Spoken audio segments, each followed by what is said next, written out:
بسم الله الرحمن الرحيم ياسين والقرآن الحكيم إنك لمن المرسلين على صراط مستقيم تنزيل العزيز الرحيم لتنذر قوما ما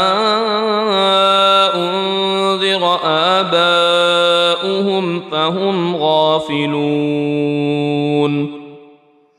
لقد حق القول على أكثرهم فهم لا يؤمنون إنا جعلنا في أعناقهم أغلالا فهي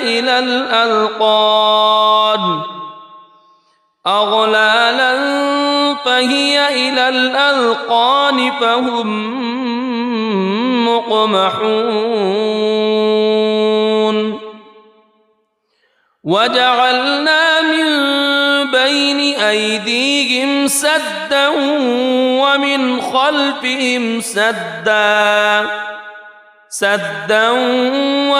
خلفهم سدا فأغشيناهم فهم لا يبصرون وسواء عليهم أأنذرتهم أم لم تنذرهم لا يؤمنون إنما تنذر من اتبع الذكر وخشي الرحمن بالغيب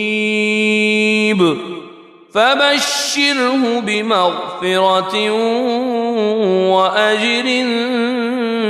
كريم إنا نحن نحيي الموتى ونكتب ما قدموا وآثارهم وكل شيء أحصيناه في إمام مبين واضرب لهم مثلا أصحاب القرية إذ جاءها المرسلون إذ أرسلنا إليهم اثنين فكذبوهما فعززنا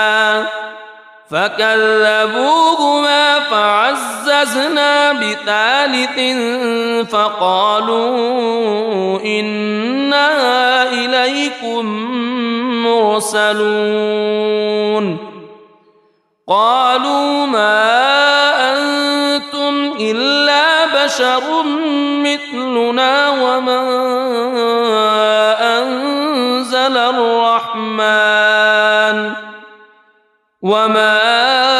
أنزل الرحمن من شيء إن أنتم إلا تكذبون قالوا ربنا يعلم إنا إليكم لمرسلون وما علينا إلا البلاغ المبين قالوا إنا تطيرنا بكم لئن لم تنتهوا لنرجمنكم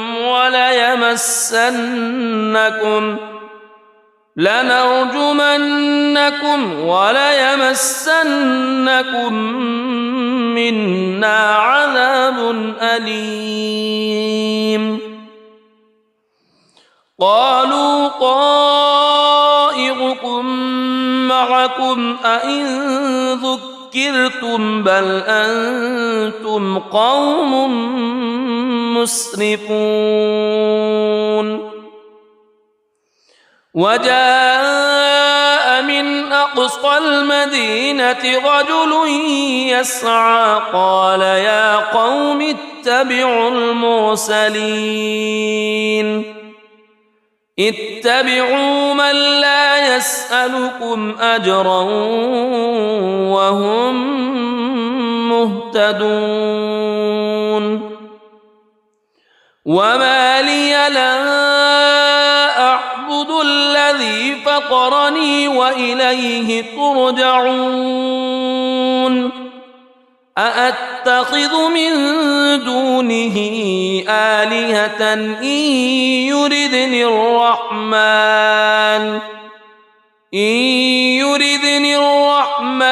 بضر لا تغن عني شفاعتهم شيئا ولا ينقذون إني إذا لفي ضلال مبين إني آمنت بربكم فاسمعون قيل ادخل الجنة قال يا ليت قومي يعلمون بما غفر لي ربي وجعلني من المكرمين وما أنزلنا على قومه من بعده من جند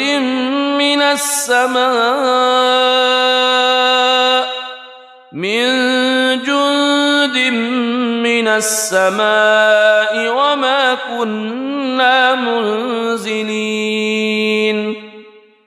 إن كانت إلا صيحة واحدة فإذا هم خامدون يا حسرة على العباد ما يأتيهم من رسول إلا كانوا به يستهزئون ألم يروا كم أهلكنا قبلهم من القرون أنهم إليهم لا يرجعون وإن كل لما جميع لدينا محضرون وآية لهم الأرض الميتة أحييناها وأخرجنا منها حبا فمنه يأكلون وجعلنا فيها جنات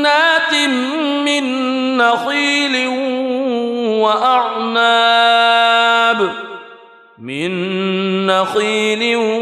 وأعناب وفجرنا فيها من العيون ليأكلوا من ثمره وما عملته أيديهم أفلا يشكرون سبحان الذي خلق الأزواج كلها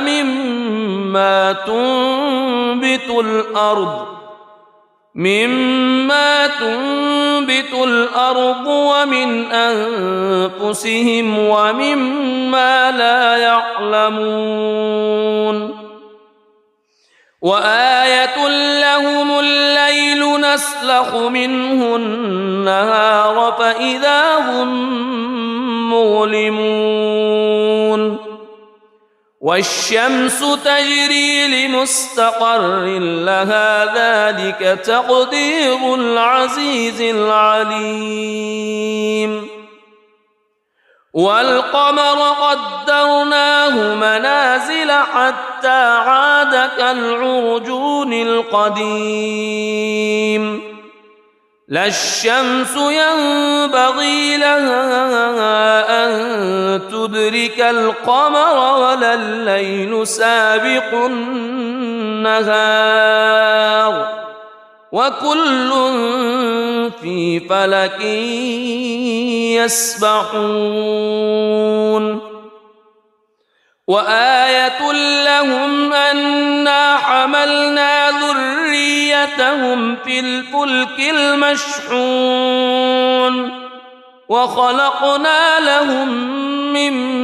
مثله ما يركبون وإن نشأ نغرقهم فلا صريخ لهم ولا هم ينقذون إلا رحمة منا ومتاعا إلى حين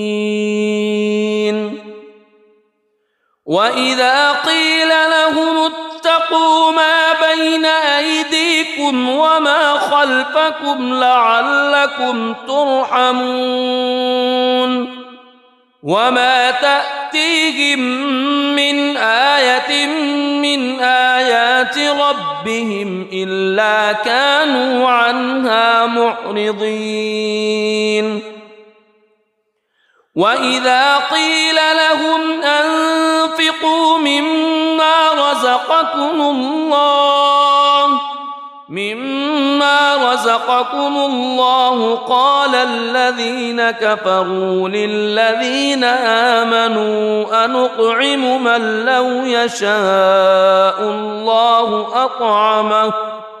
إن أنتم إلا في ضلال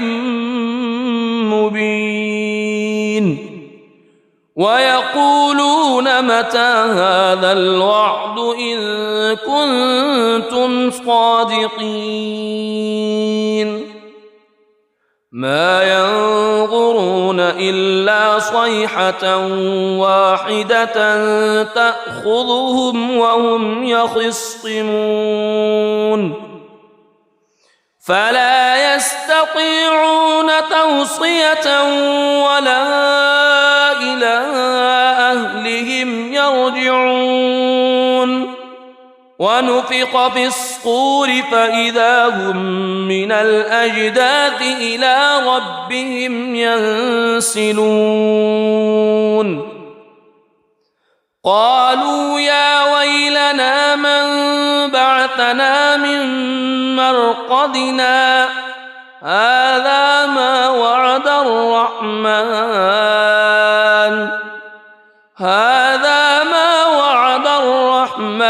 وصدق المرسلون إن كانت إلا صيحة واحدة فإذا هم جميع لدينا محضرون فاليوم لا تظلم نفس شيئا ولا تجزون إلا ما كنتم تعملون إن أصحاب الجنة اليوم في شغل فاكهون هم وأزواجهم في ظلال على الأرائك متكئون لهم فيها فاكهة ولهم ما يدعون سلام قولا من رب رحيم وامتازوا اليوم أيها المجرمون ألم أعهد إليكم يا بني ألا تعبدوا الشيطان ألم أعهد إليكم يا بني آدم ألا تعبدوا الشيطان إنه لكم عدو مبين وأن اعبدوني هذا صراط مستقيم ولقد أضل منكم جبلا كثيرا أفلم تكونوا تعقلون هذه جهنم التي كنتم توعدون اصلوها اليوم بما كنتم تكفرون اليوم نختم على أفواههم وتكلمنا أيديهم وتشهد أرجلهم بما كانوا يكسبون ولو نشاء لطمسنا على أعينهم فاستبقوا الصراط فأنى يبصرون ولو نشاء لمسخناهم على مكانتهم فما استطاعوا مضيا ولا يرجعون ومن نعمره ننكسه في الخلق أفلا يعقلون وما علمناه الشعر وما ينبغي له إن هو إلا ذكر وقرآن مبين لينذر من كان حيا ويحق القول على الكافرين أولم يروا أنا خلقنا لهم مما عملت أيدينا أنعاما فهم لها مالكون وذللناها لهم فمنها ركوبهم ومنها يأكلون ولهم فيها منافع ومشارب أفلا يشكرون واتخذوا من دون الله آلهة لعلهم ينصرون لا يستطيعون نصرهم وهم لهم جند محضرون فلا يحزنك قولهم إنا نعلم ما يسرون وما يعلنون أولم ير الإنسان أنا خلقناه من نطفة فإذا هو خصيم مبين وضرب لنا مثلا ونسي خلقه قال من يحيي العظام وهي رميم قل يحييها الذي أنشأها أول مرة وهو بكل خلق عليم الذي جعل لكم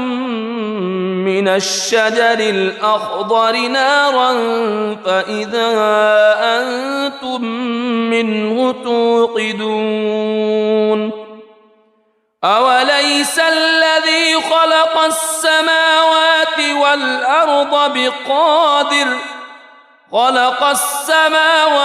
والأرض بقادر على أن يخلق مثلهم بلى وهو الخلاق العليم إنما أمره إذا أراد شيئا أن يقول له كن فيكون فسبحان الذي بيده ملكوت كل شيء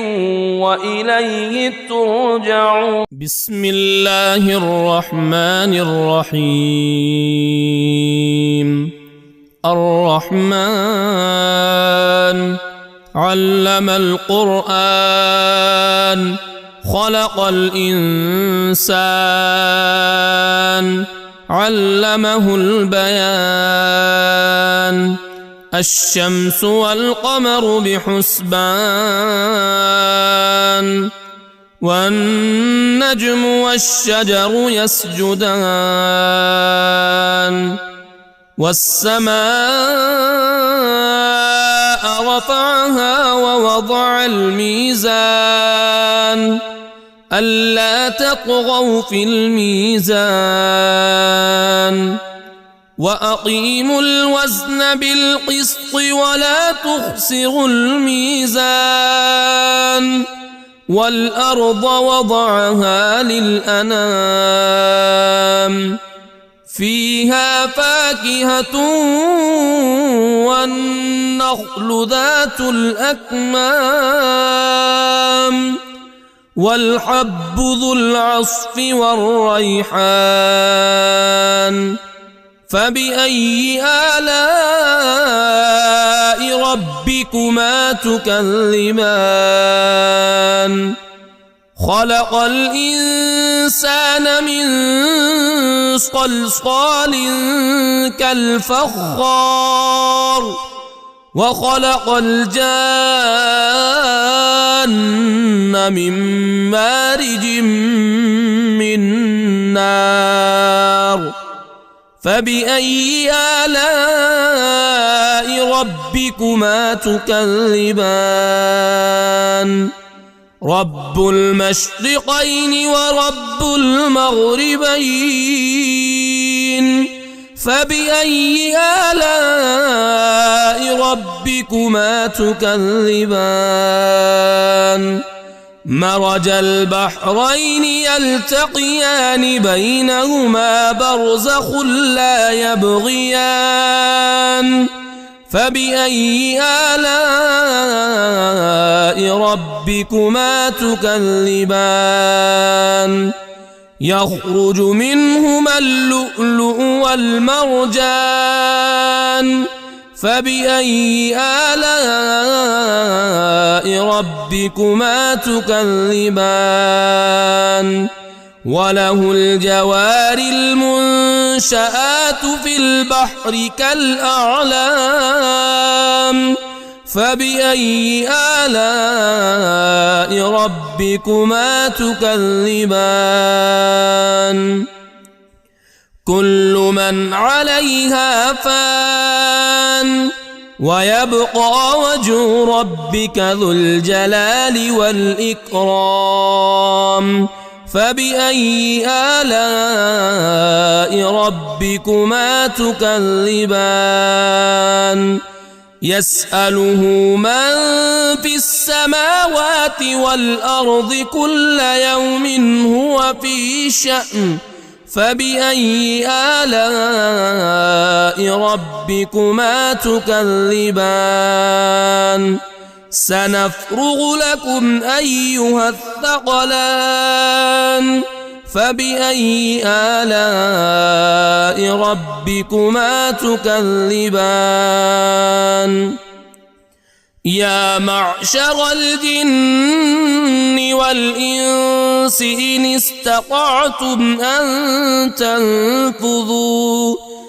إن استطعتم أن تنفذوا من أقطار السماوات والأرض فانفذوا لا تنفذون إلا بسلطان فبأي آلاء ربكما تكذبان يرسل عليكما شواظ من نار ونحاس فلا تنتصران فبأي آلاء ربكما تكذبان فإذا انشقت السماء فكانت وردة كالدهان فبأي آلاء ربكما تكذبان فيومئذ لا يسأل عن ذنبه إنس ولا جان فبأي آلاء ربكما تكذبان يعرف المجرمون بسيماهم فيؤخذ بالنواصي والأقدام فبأي آلاء ربكما تكذبان هذه جهنم التي يكذب بها المجرمون يطوفون بينها وبين حميم آن فبأي آلاء ربكما تكذبان ولمن خاف مقام ربه جنتان فبأي آلاء ربكما تكذبان ذواتا أفنان فبأي آلاء ربكما تكذبان فيهما عينان تجريان فبأي آلاء ربكما تكذبان فيهما من كل فاكهة زوجان فبأي آلاء ربكما تكذبان متكئين على فرش بطائنها من استبرق وجنى الجنتين دان فبأي آلاء ربكما تكذبان فيهن قاصرات الطرف لم يطمثهن إنس قبلهم ولا جان فبأي آلاء ربكما تكذبان كأنهن الياقوت والمرجان فبأي آلاء ربكما تكذبان هل جزاء الإحسان إلا الإحسان فبأي آلاء ربكما تكذبان ومن دونهما جنتان فبأي آلاء ربكما تكذبان مدهامتان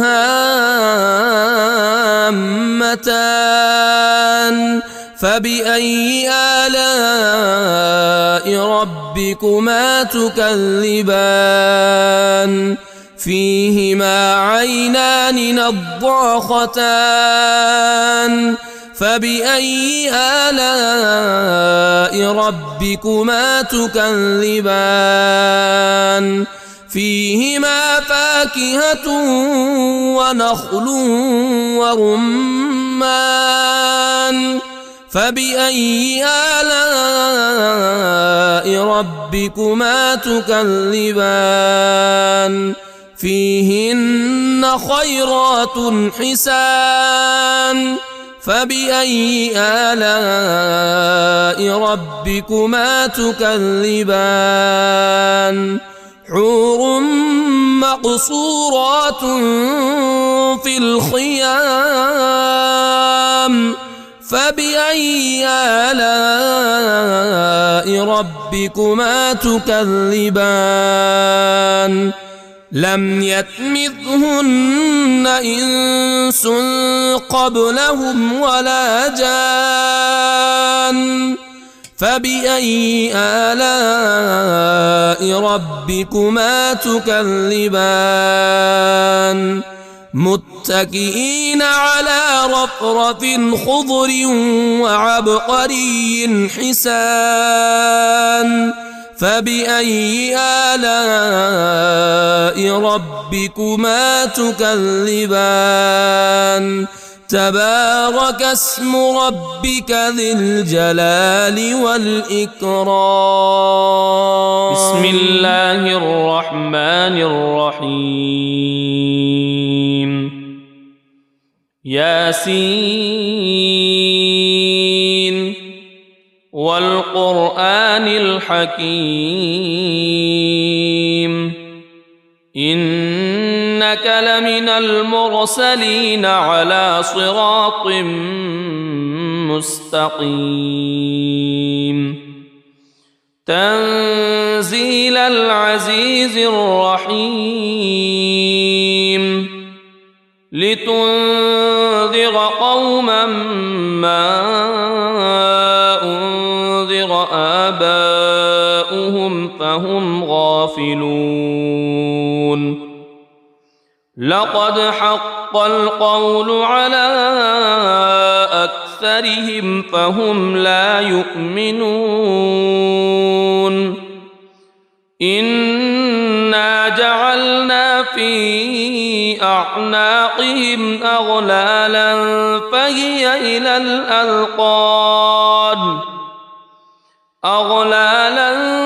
فهي إلى الأذقان فهم مقمحون وجعلنا من بين أيديهم سدا ومن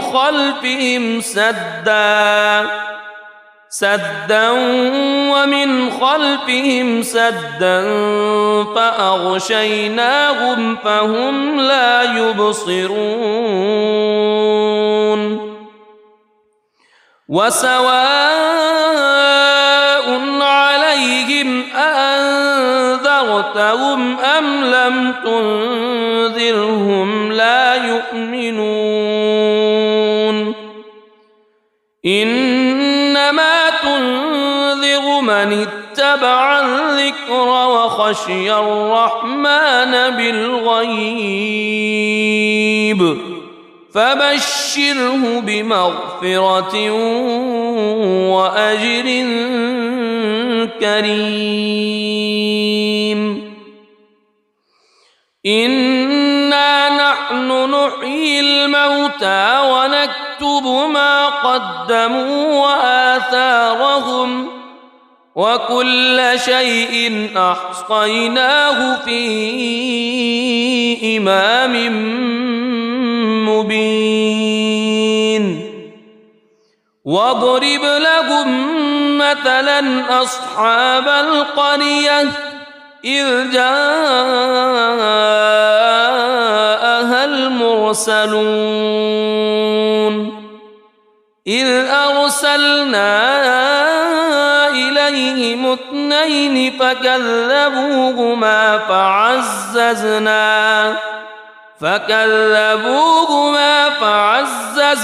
بثالث فقالوا إنا إليكم مرسلون قالوا ما أنتم إلا بشر مثلنا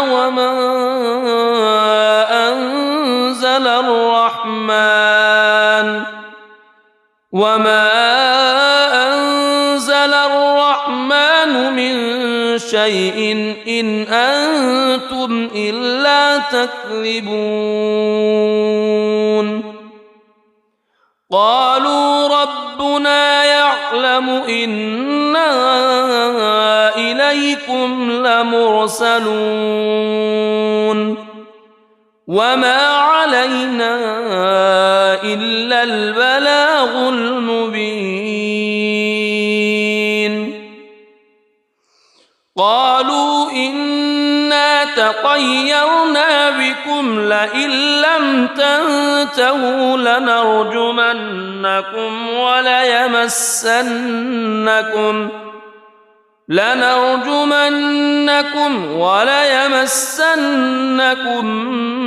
منا عذاب أليم قالوا طائركم معكم أئن ذكرتم بل أنتم قوم مسرفون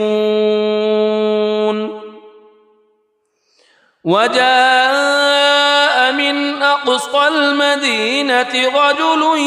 يسعى قال يا قوم اتبعوا المرسلين اتبعوا من لا يسألكم أجرا وهم مهتدون وما لي لا أعبد الذي فطرني وإليه ترجعون أأتخذ من دونه آلهة إن يردني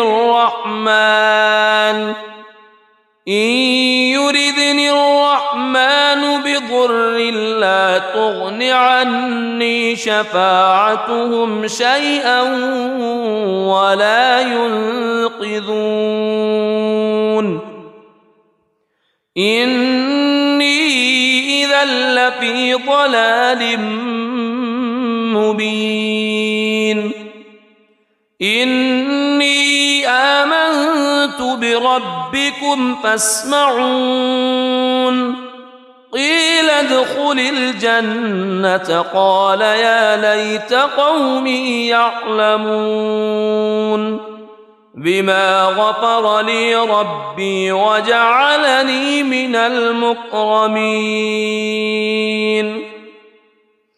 وما أنزلنا على قومه من بعده من جند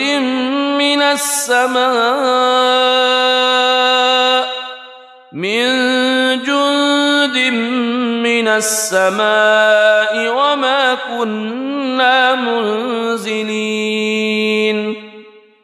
إن كانت إلا صيحة واحدة فإذا هم خامدون يا حسرة على العباد ما يأتيهم من رسول إلا كانوا به يستهزئون ألم يروا كم أهلكنا قبلهم من القرون أنهم إليهم لا يرجعون وإن كل لما جميع لدينا محضرون وآية لهم الأرض الميتة أحييناها وأخرجنا منها حبا فمنه يأكلون وجعلنا فيها جنات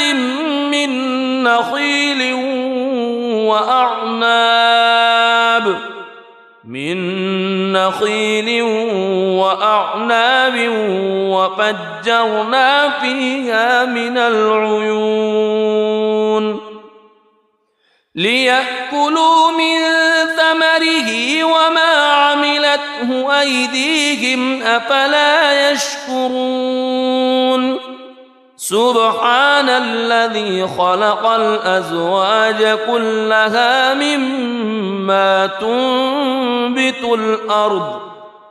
مما تنبت الأرض ومن أنفسهم ومما لا يعلمون وآية لهم الليل نسلخ منه النهار فإذا هم مظلمون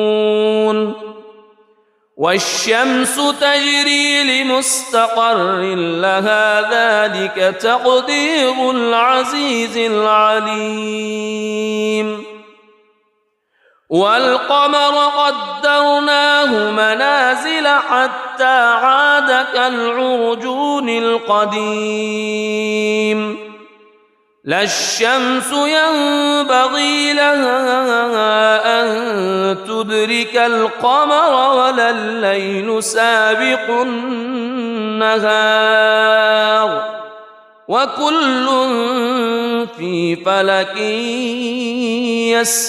يسبحون وآية لهم أنا حملنا ذريتهم في الفلك المشحون وخلقنا لهم من مثله ما يركبون وإن نشأ نغرقهم فلا صريخ لهم ولا هم ينقذون إلا رحمة منا ومتاعا إلى حين وإذا قيل لهم اتقوا ما بين أيديكم وما خلفكم لعلكم ترحمون وما تأتيهم من آية من آيات ربهم إلا كانوا عنها معرضين وإذا قيل لهم أنفقوا مما رزقكم الله قال الذين كفروا للذين آمنوا أنطعم من لو يشاء الله أطعمه إن أنتم إلا في ضلال مبين ويقولون متى هذا الوعد إن كنتم صادقين ما ينظرون إلا صيحة واحدة تأخذهم وهم يخصمون فلا يستطيعون توصية ولا إلى أهلهم يرجعون ونفخ في الصور فإذا هم من الأجداث إلى ربهم ينسلون قالوا يا ويلنا من بعثنا من مرقدنا هذا ما وعد الرحمن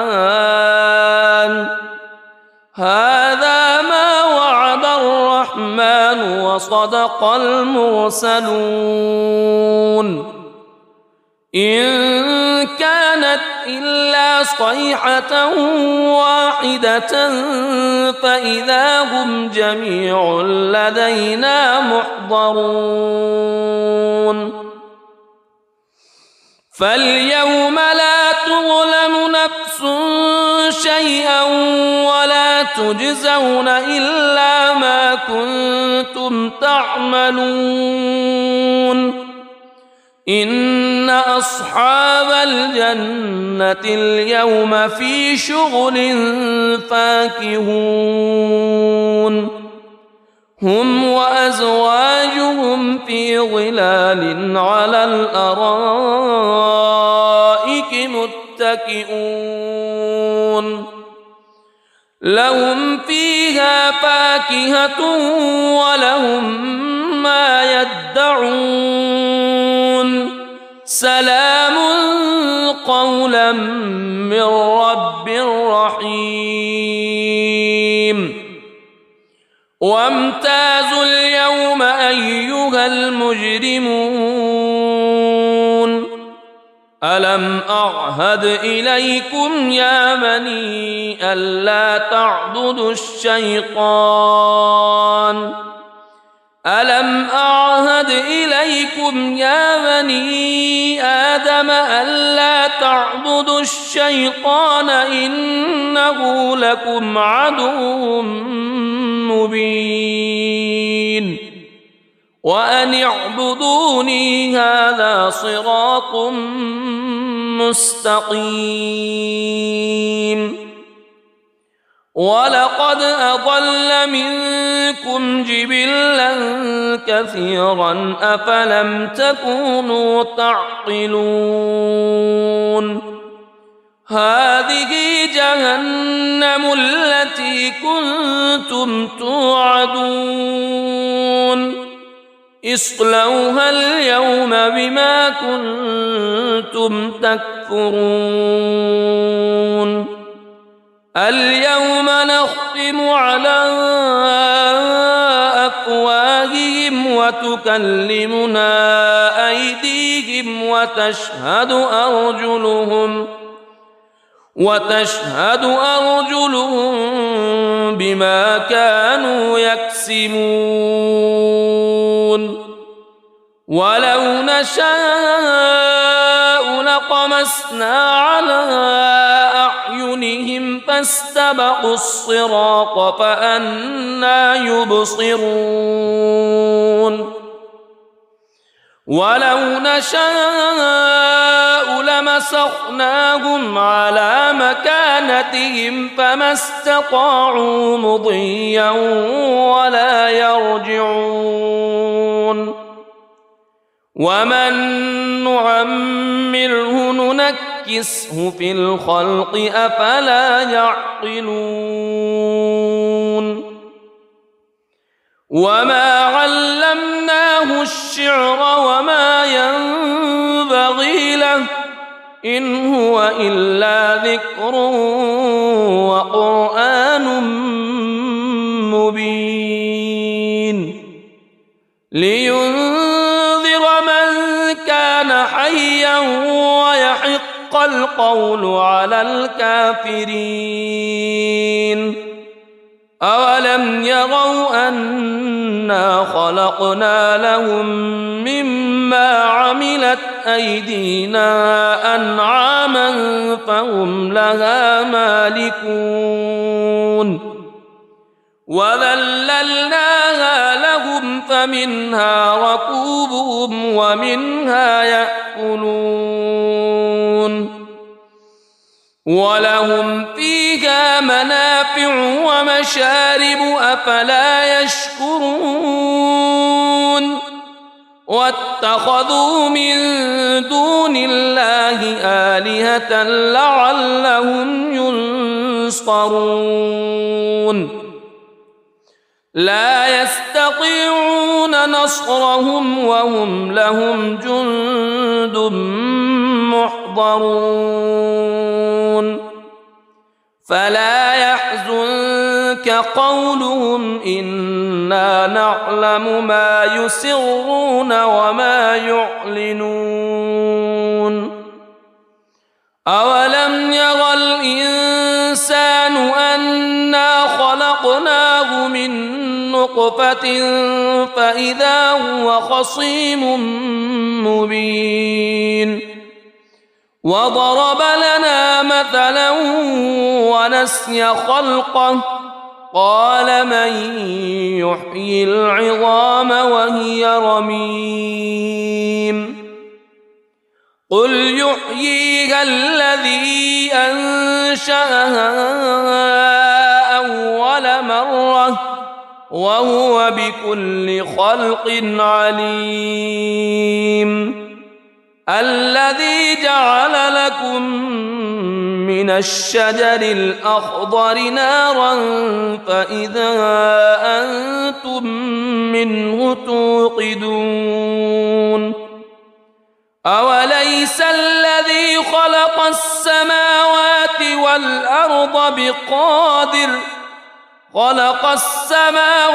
والأرض بقادر على أن يخلق مثلهم بلى وهو الخلاق العليم إنما أمره إذا أراد شيئا أن يقول له كن فيكون فسبحان الذي بيده ملكوت كل شيء وإليه ترجعون. بسم الله الرحمن الرحيم. الرحمن علم القرآن خلق الإنسان علمه البيان. الشمس والقمر بحسبان والنجم والشجر يسجدان. والسماء رفعها ووضع الميزان ألا تطغوا في الميزان وأقيموا الوزن بالقسط ولا تخسروا الميزان. والأرض وضعها للأنام فيها فاكهة والنخل ذات الأكمام والحب ذو العصف والريحان. فبأي آلاء ربكما تكذبان؟ خلق الإنسان من صلصال كالفخار وخلق الجان من مارج من نار. فبأي آلاء ربكما تكذبان؟ رب المشرقين ورب المغربين. فبأي آلاء ربكما تكذبان؟ مرج البحرين يلتقيان بينهما برزخ لا يبغيان. فبأي آلاء ربكما تكذبان؟ يخرج منهما اللؤلؤ والمرجان. فبأي آلاء ربكما تكذبان؟ وله الجوار المنشآت في البحر كالأعلام. فبأي آلاء ربكما تكذبان؟ كل من عليها فان ويبقى وجه ربك ذو الجلال والإكرام. فبأي آلاء ربكما تكذبان؟ يسأله من في السماوات والأرض كل يوم هو في شأن. فبأي آلاء ربكما تكذبان؟ سنفرغ لكم أيها الثقلان. فبأي آلاء ربكما تكذبان؟ يا معشر الجن والإنس إن استطعتم أن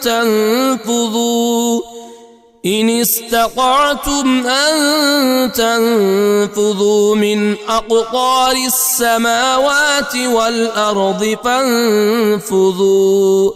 لا تنفذون إلا بسلطان. فبأي آلاء ربكما تكذبان؟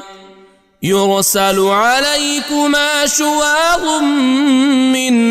نار ونحاس فلا تنتصران. فبأي آلاء ربكما تكذبان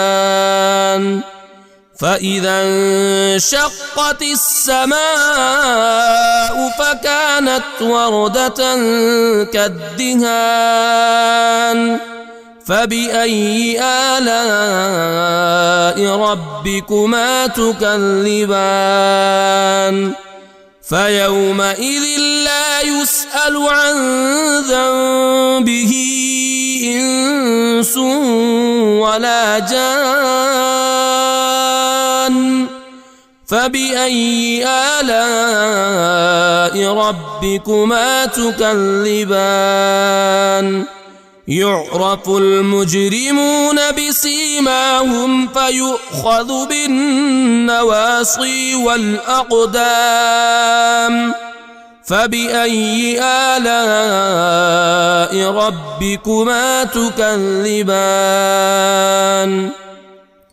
هذه جهنم التي يكذب بها المجرمون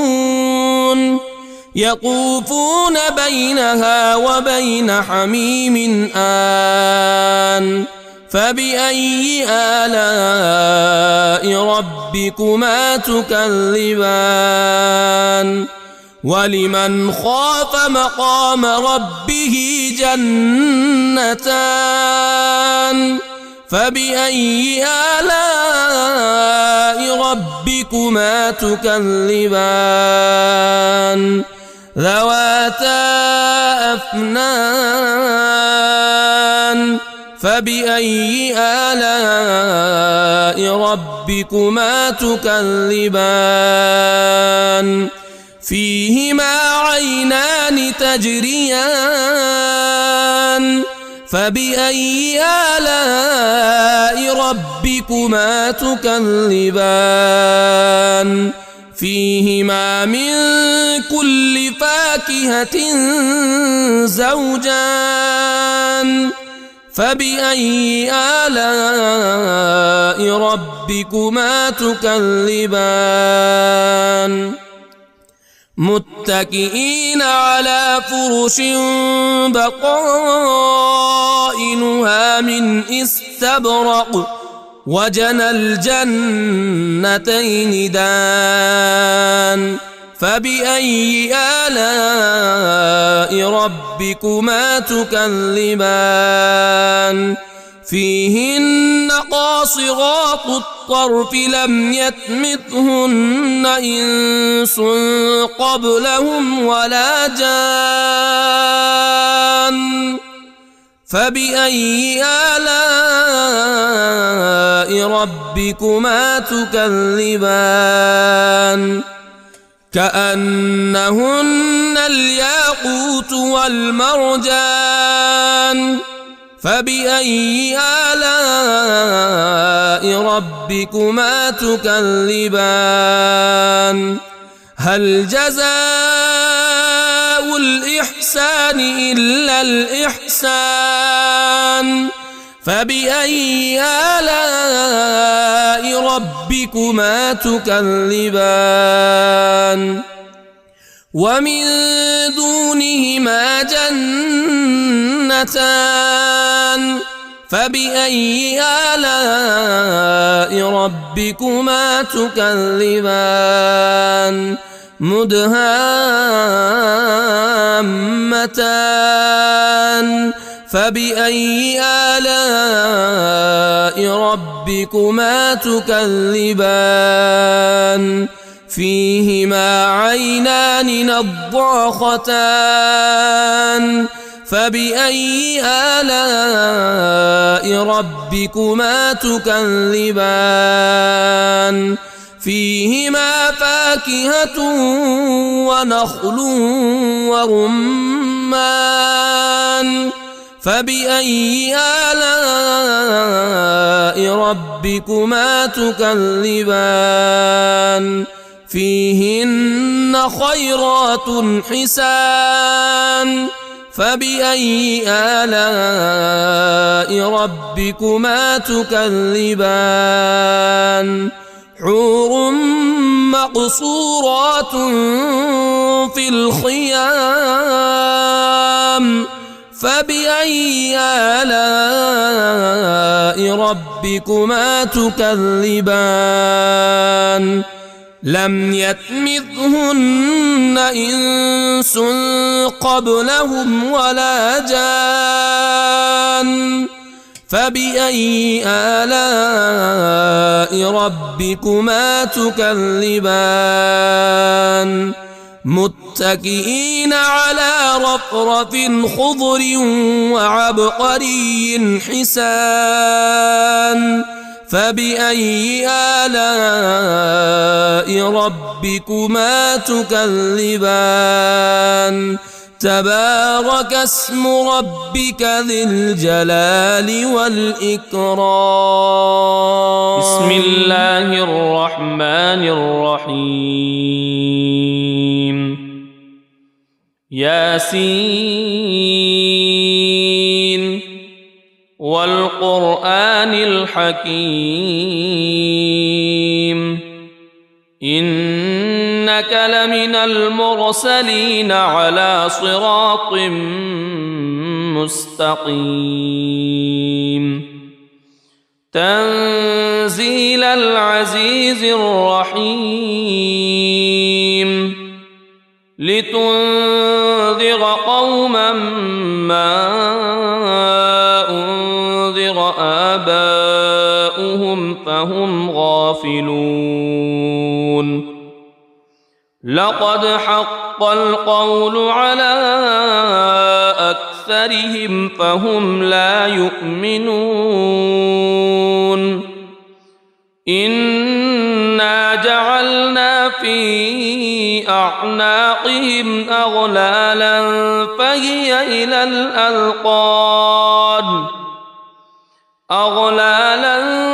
فهي إلى الأذقان فهم مقمحون وجعلنا من بين أيديهم سدا ومن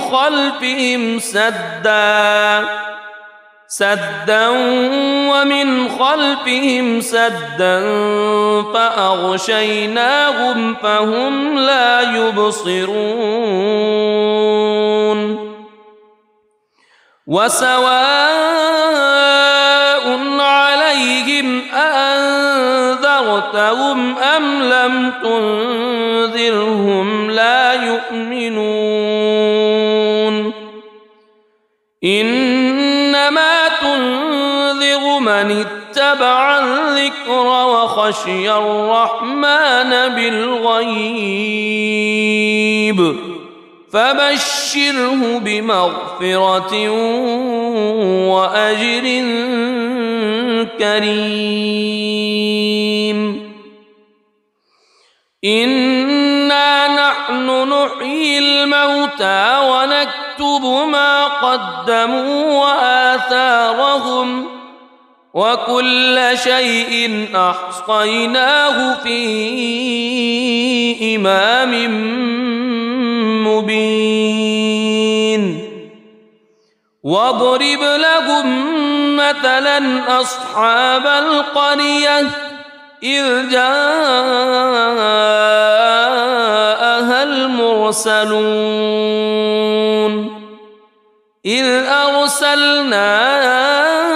إليهم اثنين فكذبوهما فعززنا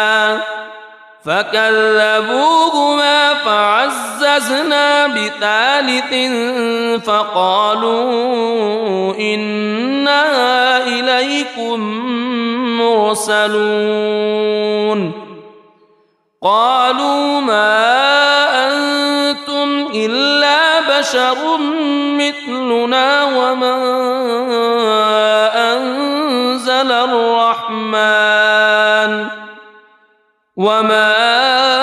أنزل الرحمن من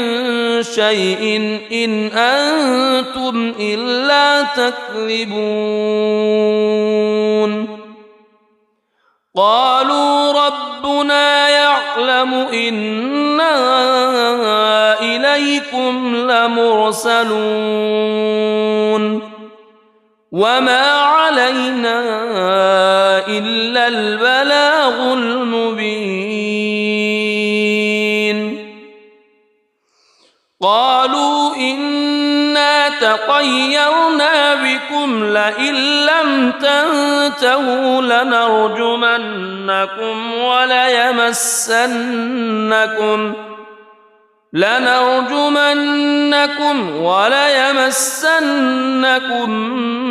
منا عذاب أليم قالوا طائركم معكم أئن ذكرتم بل أنتم قوم مسرفون وجاء من أقصى المدينة رجل يسعى قال يا قوم اتبعوا اتبعوا من لا يسألكم أجرا وهم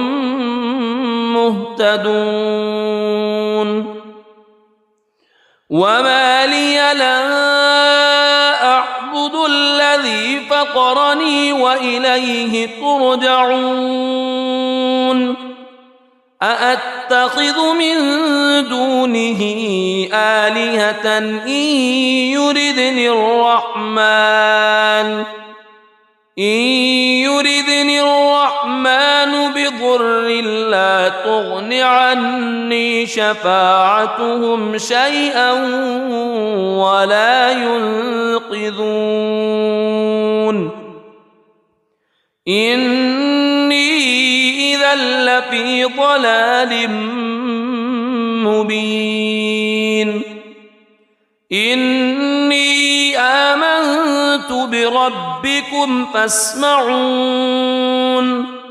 قيل ادخل الجنة قال يا ليت قومي يعلمون بما غفر لي ربي وجعلني من المكرمين وما أنزلنا على قومه من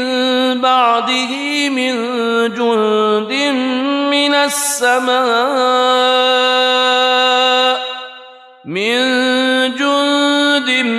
من السماء وما كنا منزلين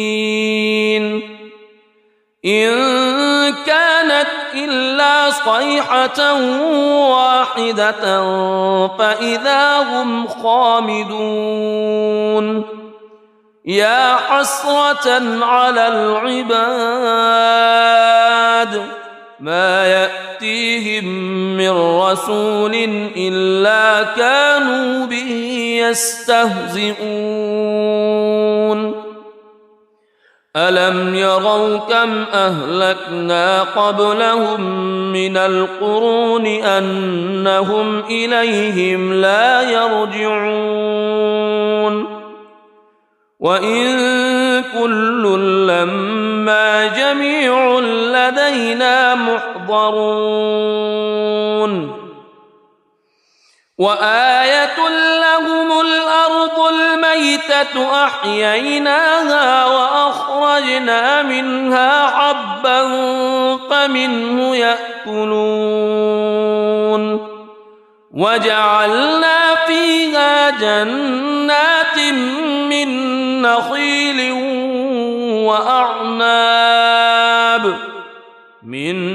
نخيل وأعناب وفجرنا فيها من العيون ليأكلوا من ثمره وما عملته أيديهم أفلا يشكرون سبحان الذي خلق الأزواج كلها مما تنبت الأرض مما تنبت الأرض ومن أنفسهم ومما لا يعلمون وآية لهم الليل نسلخ منه النهار فإذا هم مظلمون والشمس تجري لمستقر لها ذلك تقدير العزيز العليم والقمر قدرناه منازل حتى عاد كالعرجون القديم لا الشمس ينبغي لها أن تدرك القمر ولا الليل سابق النهار وكل في فلك يسبحون وآية لهم أنا حملنا ذريتهم في الفلك المشحون وخلقنا لهم من مثله ما يركبون وإن نشأ نغرقهم فلا صريخ لهم ولا هم ينقذون إلا رحمة منا ومتاعا إلى حين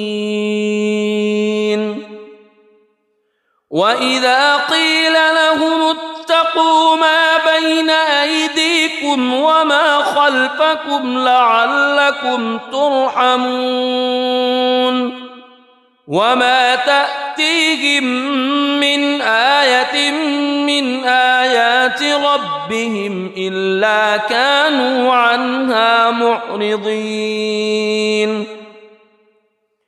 وإذا قيل لهم أنفقوا مما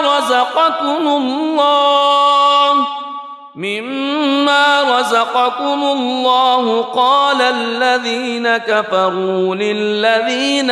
آمنوا أنطعم من لو يشاء الله أطعمه إن أنتم إلا في ضلال مبين ويقولون متى هذا الوعد إن كنتم صادقين ما ينظرون إلا صيحة واحدة تأخذهم وهم يخصمون فلا يستطيعون توصية ولا إلى أهلهم يرجعون ونفخ في الصور فإذا هم من الأجداث إلى ربهم ينسلون قالوا يا ويلنا من بعثنا من مرقدنا هذا ما وعد الرحمن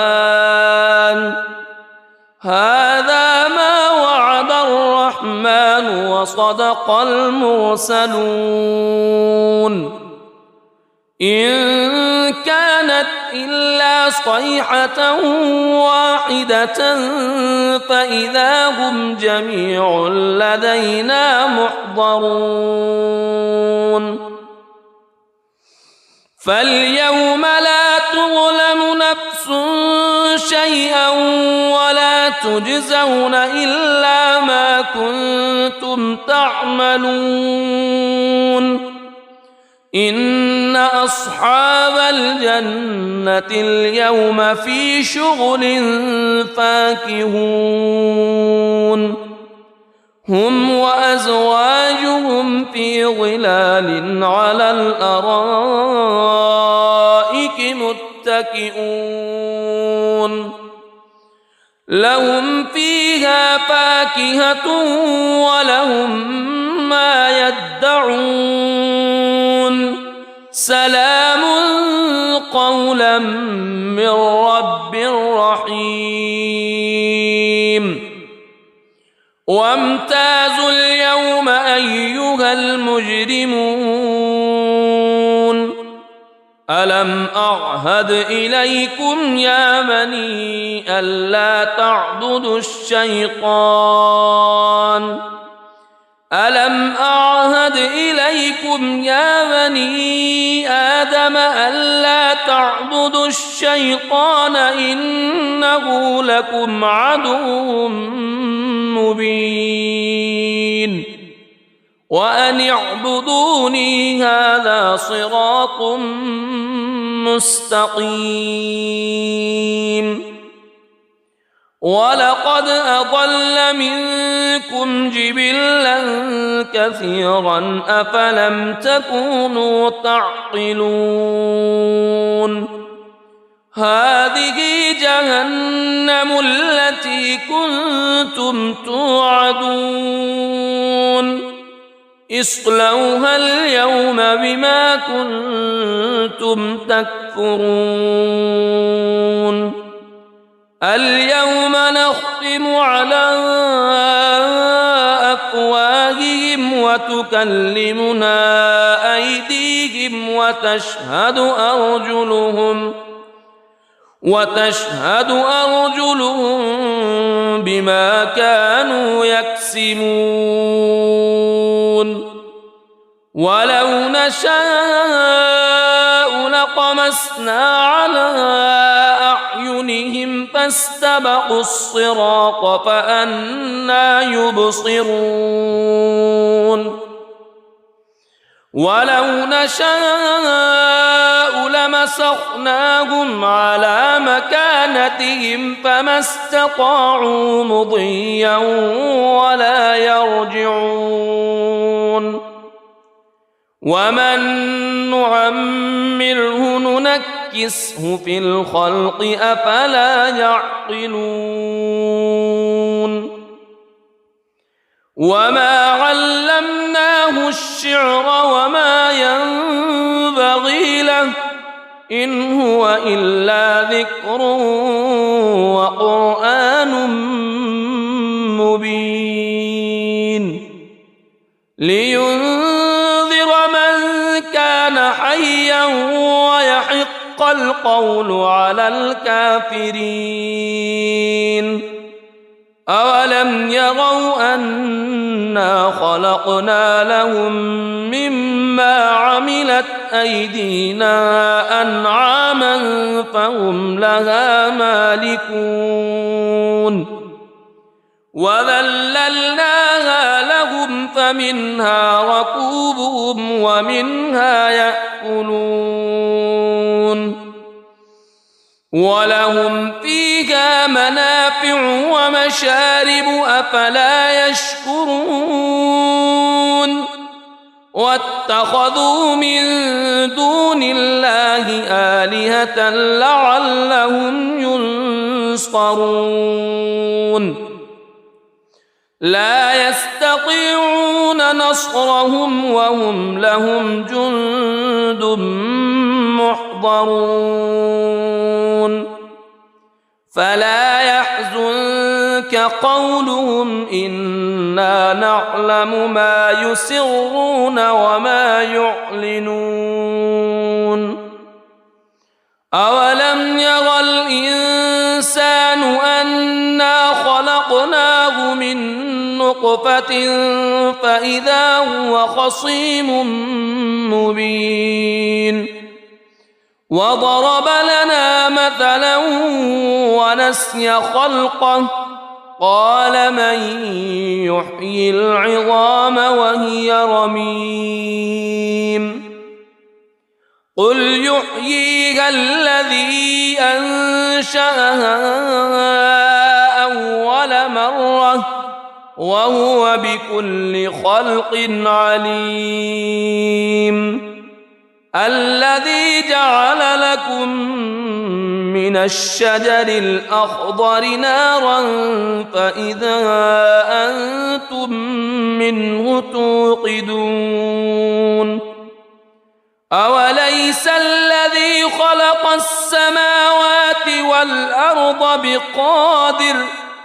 خلق السماوات والأرض بقادر على أن يخلق مثلهم بلى وهو الخلاق العليم إنما أمره إذا أراد شيئا أن يقول له كن فيكون فسبحان الذي بيده ملكوت كل شيء وإليه ترجعون. بسم الله الرحمن الرحيم. الرحمن علم القرآن خلق الإنسان علمه البيان الشمس والقمر بحسبان والنجم والشجر يسجدان والسماء رفعها ووضع الميزان ألا تطغوا في الميزان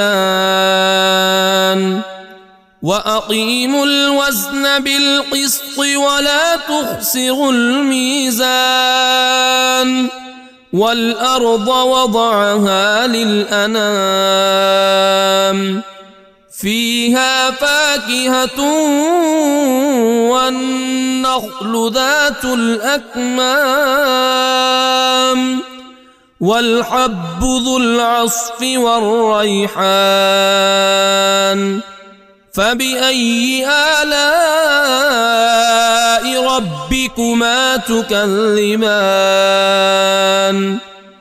خلق الإنسان من صلصال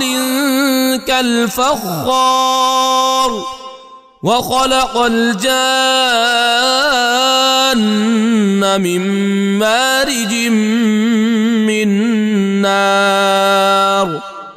فبأي آلاء ربكما تكذبان رب المشرقين ورب المغربين فبأي آلاء ربكما تكذبان مرج البحرين يلتقيان بينهما برزخ لا يبغيان فبأي آلاء ربكما تكذبان يخرج منهما اللؤلؤ والمرجان فبأي آلاء ربكما تكذبان وله الجوار المنشآت في البحر كالأعلام فبأي آلاء ربكما تكذبان كل من عليها فان ويبقى وجه ربك ذو الجلال والإكرام فبأي آلاء ربكما تكذبان يسأله من في السماوات والأرض كل يوم هو في شأن فبأي آلاء ربكما تكذبان سنفرغ لكم أيها الثقلان فبأي آلاء ربكما تكذبان يا معشر الجن والإنس إن استطعتم أن إن استطعتم أن تنفذوا من أقطار السماوات والأرض فانفذوا لا تنفذون إلا بسلطان فبأي آلاء ربكما تكذبان يرسل عليكما شواظ من نار ونحاس فلا تنتصران فبأي آلاء ربكما تكذبان فإذا انشقت السماء فكانت وردة كالدهان فبأي آلاء ربكما تكذبان فيومئذ لا يسأل عن ذنبه إنس ولا جان فبأي آلاء ربكما تكذبان يعرف المجرمون بسيماهم فيؤخذ بالنواصي والأقدام فبأي آلاء ربكما تكذبان هذه جهنم التي يكذب بها المجرمون يطوفون بينها وبين حميم آن فبأي آلاء ربكما تكذبان ولمن خاف مقام ربه جنتان فبأي آلاء ربكما تكذبان ذواتا أفنان فبأي آلاء ربكما تكذبان فيهما عينان تجريان فبأي آلاء ربكما تكذبان فيهما من كل فاكهة زوجان فبأي آلاء ربكما تكذبان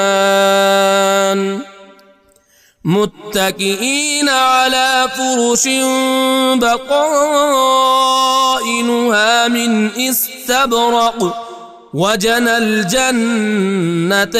دان فبأي آلاء ربكما تكذبان فيهن قاصرات الطرف لم يطمثهن إنس قبلهم ولا جان فبأي آلاء ربكما تكذبان كأنهن الياقوت والمرجان فبأي آلاء ربكما تكذبان هل جزاء الإحسان إلا الإحسان فبأي آلاء ربكما تكذبان ومن دونهما جنتان فبأي آلاء ربكما تكذبان مدهامتان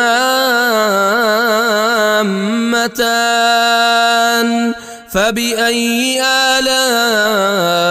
ربكما تكذبان فيهما عينان نضاختان فبأي آلاء ربكما تكذبان فيهما فاكهة ونخل ورمان فبأي آلاء ربكما تكذبان فيهن خيرات حسان فبأي آلاء ربكما تكذبان حور مقصورات في الخيام فبأي آلاء ربكما تكذبان لم يطمثهن إنس قبلهم ولا جان فبأي آلاء ربكما تكذبان متكئين على رفرف خضر وعبقري حسان فبأي آلاء ربكما تكذبان تبارك اسم ربك ذي الجلال والإكرام